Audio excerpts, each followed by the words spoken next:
God help this country. We cannot take 4 more years of that. Anyway, all this after Biden took last night off to prepare for today's big event. Now, he was a no-show at last night's dinner with our NATO allies. So does any of this inspire confidence? Of course not.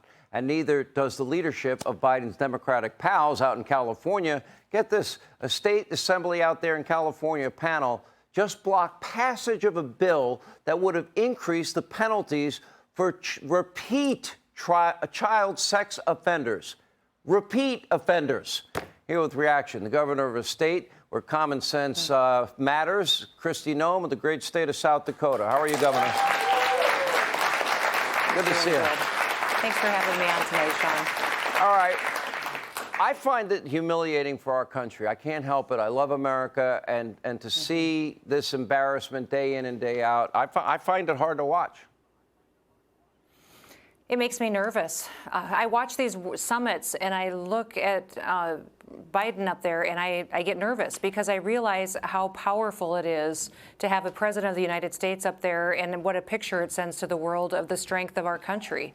And then he can barely get through a sentence. He can barely find his way off stage. I'm surprised Zelensky helped him off the stage, frankly. And it just is, an example over and over again of the ways that this administration is failing. And we are failing at even the basic, what it takes to be president, and that's stand up, be strong on a world stage, lead the world in peace and strength, and he just can't do it.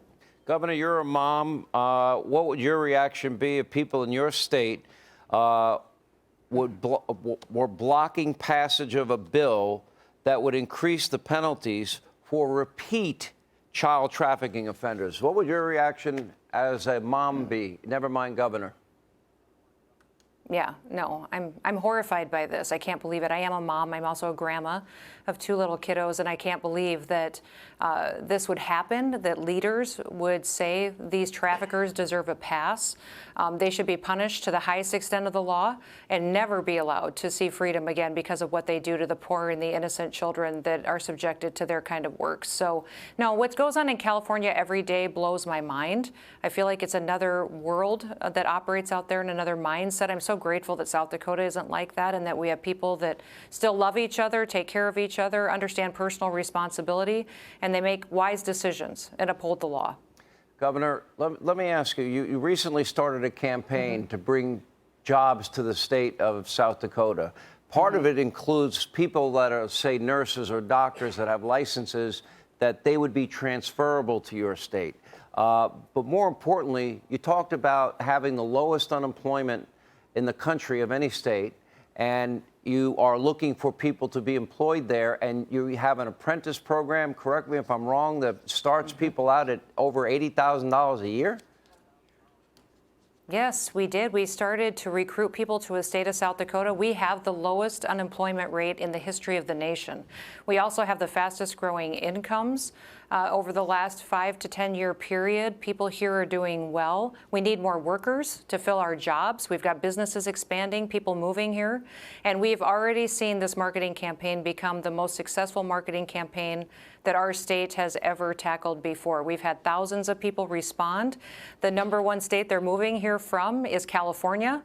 After that, it's Florida, Texas, Arizona, New York. We're thrilled that people want to come to South Dakota and be a part of our way of life, and they're coming here for freedom. So here they can keep more money in their pockets. They can make a high income, pursue their dreams, and they can make the best decisions for their families. It really is a story that I think our country needs to hear right now, Sean. We need to talk again about the value of a work ethic. What a work ethic does for you, the value of a job. We were created to serve each other. And when we do that, we're happier, we're better off spiritually, mentally. It really is something that America needs, that vision of hope again. I think that's well said. I think we are here and we're designed to serve other people in whatever capacity. We all have talent from God.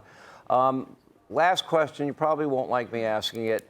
I've got to believe that in this presidential race, when we get a nominee, that you'll be on any candidate's short list.